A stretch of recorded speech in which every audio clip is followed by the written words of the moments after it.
الملك صديقي جلالة الملك. השתוללו בטנטורה, זה היה משהו נורא. טנטורה היה כפר עשיר, בתים יפים, גרים כמו אירופאים, אתה יודע, וגם אנשים היו לבושות ויפה, וזה באמת היה כפר...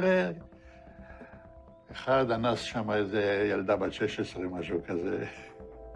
אתה מבין? אבל זה מכוער מאוד, היה לנו בחור אחד, הוא נפטר, הוא היה פרא אדם, הוא לקח פשוט מאוד, ורצח אותם בתוך המכלאות. בתוך המכלאות, הם היו במכלאות, אתה יודע, חוטי ברזל כאלה, עגולים כאלה, אספו כל הגברים. הם יושבים שם, כולם, על הרצפה, ובא מישהו ולוקח תת מקלע ומתחיל זה, מחליף מחסנית. מה אתה חושב זה? אבל אנחנו לא היינו כאלה. הוא היה יוצא דופן, הבחור הזה, כן, מה שהוא עשה. והשתיקו את הדבר הזה, והיו חבר'ה שלקחו את הלוויורים ורדפו אחרי חבר'ה ושרפו אותם.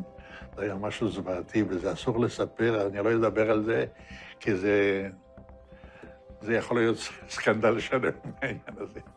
אני לא רוצה לדבר על זה, וזהו. تسهم في توطيد العلاقات والتعاون المشترك بين بلدينا متمنين لكم إقامة سعيدة. شكرا فخامة الرئيس. شكرا جلالة الملك صديقي جلالة الملك. أشكرك على استفادة في المملكة البحرين الموقرة كأول رئيس دولة إسرائيل يزور مملكة البحرين. 3-4 חודשים הראשונים הייתי רוצח. מה זה אומר?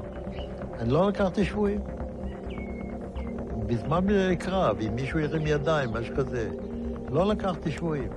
זה זעזע אותי עד כדי כך, לא יכלתי לעבור לסדר היום.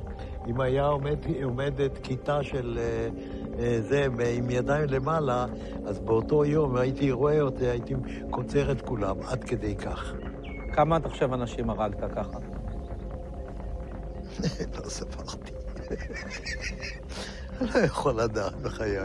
היה לי מקלע עם 250 כדורים. ותראה, יריתי, נלחמתי כולם. אני לא יכול לספור.